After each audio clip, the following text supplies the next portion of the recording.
Hi, in this video I would like to show you how to visualize the relationship between the object constraint with the ExoSwitch constraint. I'm going just a couple of cubes here, I'm going to select them and constrain them together. And the first thing to notice is that right now it's very hard to know who's driving the system, who's going to get driven, but it's not very hard to activate some visual cue that help you to navigate to the inner working of the constraint. So if I select one of the objects and I click here, you'll see that more information appear on the screen. And what you see here is that there are numbers, and these numbers represent, the order on which the object has been connected to the constraint. Also, you can see something that is poking through there. Well, if we go in the attribute editor, you see there are a bunch of ways to control the visualization of the information. One of the reasons why we only see this little tip here is because the visualization itself is drawn in the middle of the cube, so there is a way to tell the system that they always need to be drawn on top, so that they don't get occluded by object. Personally, one of the things I really like is to turn the display off itself and just going by the number. That's enough most of the time. There are special object that gets constrained, like controller, and so I don't like to have my view cluttered by a lot of other information, and the little number in the middle is enough for me. But there is also the ability of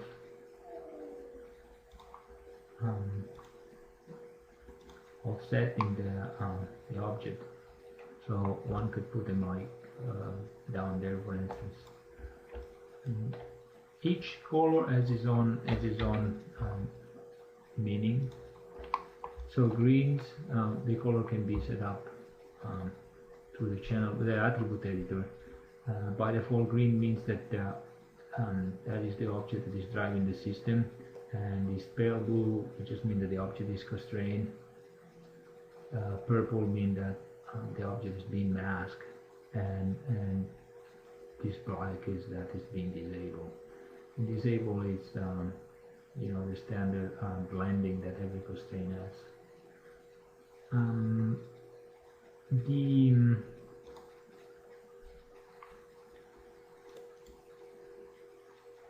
The constraint has also a marking menu that gets activated by pressing Control and the left mouse button.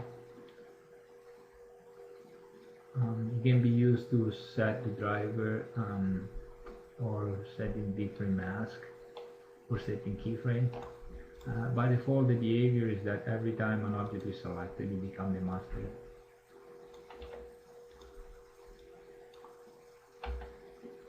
But that keyframe is that the behavior is great for demo, but practically it's much more convenient and intuitive to actually explicitly set it. So one of the way of doing it is by right-clicking in this icon and setting the auto switch off, or the other way of doing it is by setting the attribute here. There is also a head-up display that gives information about the object. So if I select here, it says that this is not an object that is driven, but now if I select here, it tells me that it's driven. Just in case I don't want to see any of these icon here, I click here and turn the thing off. I'll see that information, so I know that this one is the object. The first object connected to the constraint, this is the second one, and this is the third one. I may turn that display on. So now, as you notice, they don't automatically switch anymore, and that means if I grab this object, they're not the other two are not going to follow. So if I want to switch now, I can use the marking menu I know I got it switched now. They're following. The same color coding is reflected in the animation curves. So if I set the keyframe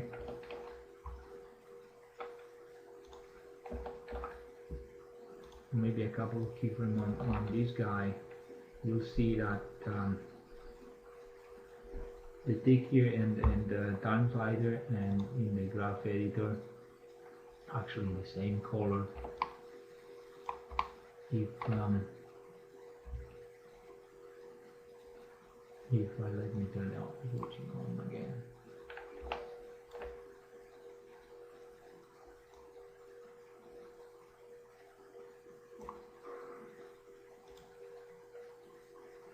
If I set a couple of more keyframes here,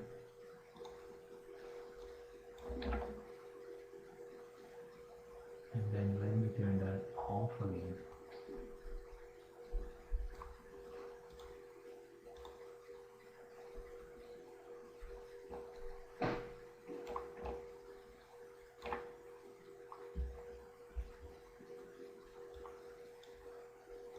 You'll see that the color changes depending of the positioning time. This is convenient because if I just looking at the curves and I see them blue, I know that they're in that particular time they're not acting, they're not driving the system. Wow, I can see here that is the first cube here that is actually driving it.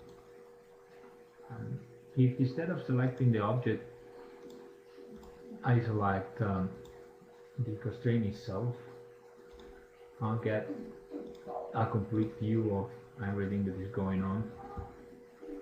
So now you can see that this set of curve from cube 2 is driving the system, but the moment I go over there, now I see the it's a new set of curve that is driving it. Also, this is the curve of the driver. You'll see that it's reading this curve is like reading set driven keys. So frame 1 is object 1 that is driving, because frame up to frame 24, and I know that object 1 is this cube here, and then when I go past frame 24 around here, I can see that this object 0 is that guy over there. And this is it for now. Thank you for watching.